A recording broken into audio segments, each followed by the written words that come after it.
Dear students, last time we have read this concept ROM, read only memory.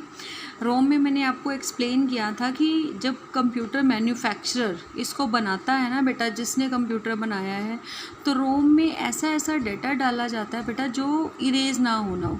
Means read only memory है, सिर्फ आप इसको read कर सकते हो, इसमें आप चेंज नहीं कर सकते। ठीक है, जैसे रैम तो इरेज ही हो जाती थी ना, रोम इरेज नहीं होती, रीड ओनली मेमोरी है। जैसे अब इसमें कुछ कैलकुलेशंस करनी है कि कंप्यूटर कैसे प्लस करेगा, कैसे माइनस करेगा, कैसे मल्टीप्लाई करेगा, ठीक है, वो सपोज आप इसमें रख दें। अब ये चीज़ें बारी बारी इरेज करने वाली थोड़ी हैं, कंप्यूटर को रोम बताएगी ना कि कैसे ये करना है या कुछ भी है, तो वो सारी चीज़ें हम किस में रखते हैं, रोम में। अब लेकिन अगर हम कंप्यूटर की रोम की बात करें तो कंप्यूटर को स्टार्ट होने के लिए कुछ इंस्ट्रक्शंस चाहिए होती हैं, तो वो सारी इंस्ट्रक्शंस हम किस में रखते हैं, रोम में। मैंने आपको यहाँ पे एक्सप्लेन भी किया था। As the name read only suggests, the data on ROM chip cannot be modified. ROM stores data or instruction that need to be permanent, जो permanent होती हैं.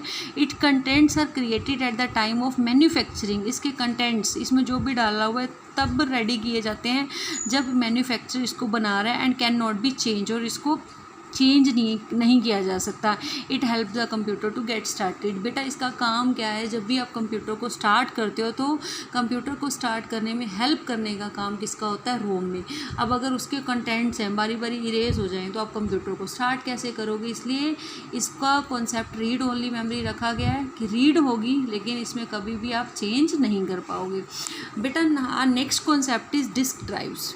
ये भी बेटा एक तरह की मेमोरी है, लेकिन मैं बता दूँ डिस्क ड्राइव्स में ऐसी फाइल्स को रखा जाता है जिनको आप सेव करके रखना चाहते हो। ठीक है, जैसे आपने MS वर्ड ओपन किया या आपने पेंट ओपन किया या आपके पास एक सॉन्ग है, ठीक है, आप उसको सेव करना चाहते हो, आप पेंट की फ़ाइल को सेव करके रखना चाहते हो। तो जैसे ही आप अपनी पेंट की फ़ाइल को सेव करोगे ना, आपने अपनी पेंट की फ़ाइल को सेव की कमांड दी, आपने उसको नेम दिया सपोज माई पेंटिंग नेम दे दिया। जैसे ही आप उसको सेव करोगे तो सेव होके वो फ़ाइल कहाँ जाएगी, डिस्क ड्राइव के अंदर, मतलब हार्ड डिस्क के अंदर। ठीक है, हार्ड डिस्क के अंदर वो फाइल कहाँ चली जाएगी।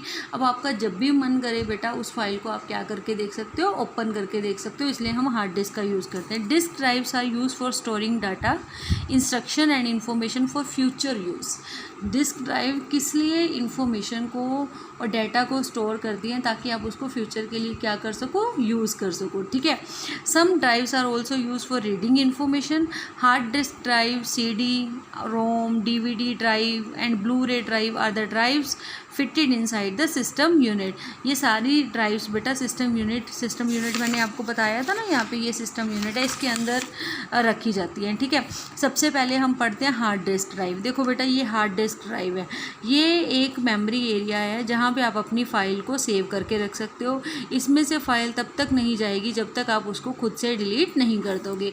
The hard disk drive is use to store data and information for future use. Yes, हम फाइलें बेटा सेव ही किस लिए करते हैं, फ्यूचर यूज़ के लिए सेव करते हैं ना। Most computers have one hard disk located inside the system unit. Mostly computer के अंदर एक हार्ड डिस्क होती है और ये हार्ड डिस्क किसके अंदर होती है, सिस्टम यूनिट के अंदर, इस बॉक्स के अंदर। उसके बाद आता है CD-ROM या DVD-ROM। बेटा ये आपका CD-ROM और DVD-ROM है। आप यहाँ पे एक बटन है, आप इसको पुश करोगे, इसका ये कवर बाहर आएगा, उसमें आप अपनी CD डालो, इसको अगेन आप बंद करो तो आपकी CD प्ले होनी स्टार्ट हो जाएगी। CD-ROM DVD drive reads information stored on the compact disc. CD की फुल फॉर्म है कॉम्पैक्ट डिस्क और DVD। CD-ROM और DVD ड्राइव, ये CD-ROM या DVD ड्राइव है, ये क्या करता है, जो भी आपने इसके अंदर CD डाली है उसकी इन्फॉर्मेशन को रीड आउट करता है। रीड आउट मीन्स कि अगर सपोज उस पर म्यूज़िक है तो अगर आप उसको प्ले करोगे तो वो हुआ प्ले किसकी हेल्प से, इसी की हेल्प से। अगर ये ड्राइव ही ना हो तो आप CD चलाओगे कहाँ पे, नहीं चला सकते हैं। उसके बाद अगला आता है बेटा ब्लू-रे डिस्क। ये आपकी ब्लू-रे डिस्क है, CD-ROM DVD ड्राइव की तरह ही दिखती है ना। A Blu-ray drive reads information stored on compact disc, CD, DVD और ब्लू-रे डिस्क। एक ब्लू-रे डिस्क भी आती है बेटा। इनका ये अलग अलग क्यों आती है, CD, DVD, ब्लू-रे, क्योंकि इनकी स्टोरेज कैपेसिटी का फ़र्क होता है। किसी की स्टोरेज कैपेसिटी ज़्यादा होती है, किसी की कम होती है। जैसे अपने मोबाइल में एक चिप आती है, 2 GB की भी आती है, 4 GB की अभी आती है, 16 GB की भी आती है।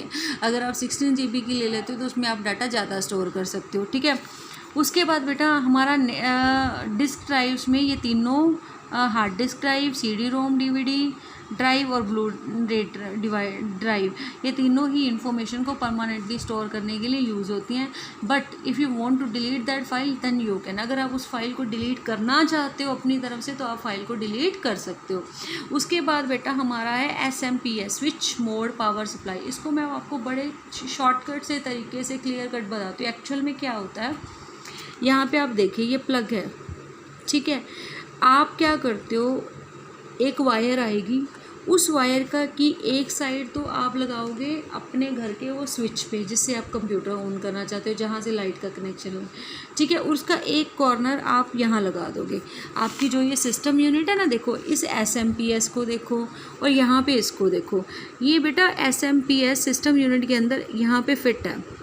और जो आप ये बटन देख रहे हो ना, ये वाला, ये यहाँ ये शो हो रहा है। इसमें आप क्या करोगे, ये पावर पोर्ट है, एक प्लग तो लगा दोगे आप घर जहाँ से आपने लाइट लेनी है, जैसे आप जहाँ पे आप प्रेस लगाते हो या फ्रिज लगाते हो, वो आपका शू होगा, वहाँ पे आप अपना कंप्यूटर का एक बटन लगा दोगे। उस वायर का दूसरा कॉर्नर यहाँ आके लग जाएगा, इसका मतलब लाइट मिलने लग जाएगी। तो SMPS के थ्रू कंप्यूटर को लाइट मिल गई। तो क्या होगा बेटा, जो इसको लाइट मिलेगी ना, अभी मैं आपको ये आपकी साइंस में भी आएंगे कॉन्सेप्ट, लेकिन मैं आपको थोड़ा सा बता देती हूँ। जो लाइट इसको मिलेगी ना, वो इसको लाइट मिलेगी DC फॉर्म में, डिजिटल करंट बोलते हैं उसको, ठीक है। लेकिन आपका कंप्यूटर DC फॉर्म में लाइट नहीं लेगा, जिसकी वजह से उसके ख़राब होने के चांसेस होते हैं। तो एक्चुअल में लाइट वो किस फॉर्म में देगी, AC फॉर्म में, मैंने गलत बोल दिया, AC फॉर्म में लाइट देगा। अब आपका कंप्यूटर AC फॉर्म में लाइट नहीं लेगा, ठीक है।